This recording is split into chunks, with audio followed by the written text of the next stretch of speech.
Corona का प्रकोप कम होने के बाद अशोक विहार में फेज 1 की रामलीला का धूमधाम से मंचन किया जा रहा है, जिसमें हर दिन देश की बड़ी हस्तियां भी हिस्सा ले रही है। इसी कड़ी में भाजपा नेता श्याम जाजू, दिल्ली के बीजेपी सांसद रमेश बिधूड़ी एवं कई बड़ी हस्तियां अशोक विहार में फेज 1 की रामलीला में पहुंचे।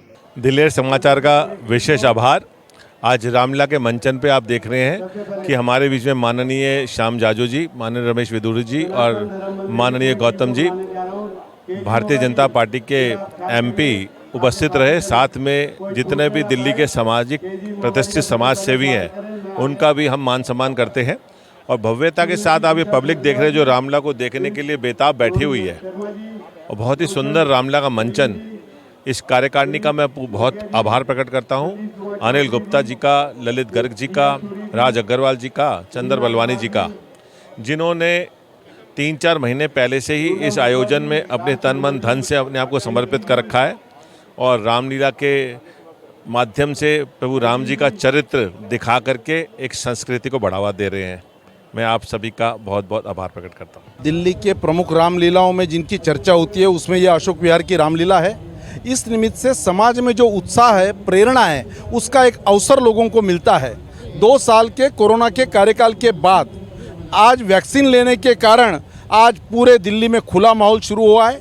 और अयोध्या में राम जन्मभूमि का जब से मंदिर बनने की शुरुआत हुई, सब राम भक्तों में बहुत आनंद है और वो आनंद व्यक्त करने का ये बहुत अच्छा माध्यम है। सभी राम भक्तों को मेरी ओर से बहुत बहुत शुभकामनाएं। ये तो प्रकृति की एक मार थी कोरोना, जिसके कारण नहीं हो पाया था और सब लोग इकट्ठे होने में, गैदरिंग में घबराते थे। लेकिन ये भारत की संस्कृति से प्रेम करने वाले लोग, फिर भी उन्हीं ने इस कदम को आगे बढ़ाया है। राष्ट्रवादी लोग इस चीज़ को आगे ले सकते हैं, लेकिन जो लोग सत्ता के मोह में फंसे रहते हैं, सत्ता चाहिए शाम दाम दंड भेद किसी भी रूप में, उनका ना भारत की संस्कृति से मतलब है, ना भारत के लोगों के मूल्य और हमारे पूर्वजों के मूल्य थे उनसे मतलब है।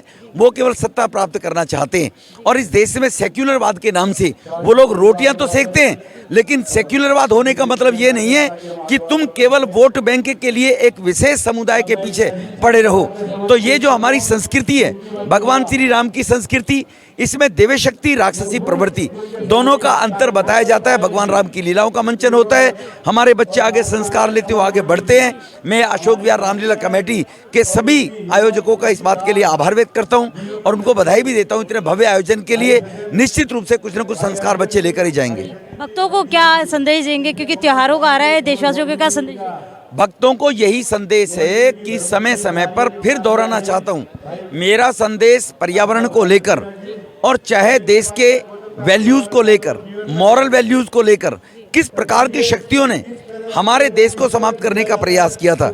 हमें सजग रहना पड़ेगा कि निश्चित रूप से भगवान श्री राम के जो मूल्य थे, उनके जो शब्द थे कि रघुकुल रीत सदा चली आई, प्राण जाए पर वचन ना जाए, उन चीज़ों को लोगों को देखना पड़ेगा। यही हमारी संस्कृति, दुनिया के सभी देशों में हमारी संस्कृति ये नहीं है। मेरे बच्चों की कसम ये नहीं करूँगा फिर वही करना शुरू कर दें जी। 2 साल के बाद रामलीलाओं का सब जगह मंचन हो रहा है। अशोक विहार में भी इस बड़ी रामलीला का मंचन हो रहा है और यहाँ राम भक्तों का इस प्रकार से सामूहिक एकत्रीकरण देख करके मैं बड़ा हर्षित हूँ। और अब मथुरा और काशी से भी अच्छे समाचार आने शुरू हो गए हैं और 2024 के जनवरी में राम जी के अयोध्या में हम भव्य दर्शन करेंगे। तो इसलिए यहाँ जितने भी लोग आए हैं वो इसी प्रकार जहाँ जहाँ धर्म की रक्षा के लिए जो भी आयोजन होते हों, बड़ी संख्या में लोग उसके अंदर पधारें। हमको समझना पड़ेगा ये जो सामूहिक शक्ति का दर्शन हो रहा है, इसी से हमको ये जो जिहादी आतंकवाद है उससे सुरक्षा मिलेगी। हमें लगता है हम यहाँ भगवान श्री राम लीला का केवल मंचन देखने के लिए आए हैं, लेकिन इस मंचन के बहाने से आप जो आतंकी है उनको एक प्रकार से आप अपनी संख्या के दम पर डराते हैं। जैसे वो हमें डराते हैं ना टेलीविज़न में, ऐसे हम भी उनको डराते हैं। इस बड़ी संख्या को देख करके अच्छों के होश उड़ जाते हैं। इसलिए जो इस मंचन का आयोजन करते हैं वो सब साधुवाद के पात्र हैं, वो सब धन्यवाद के पात्र हैं।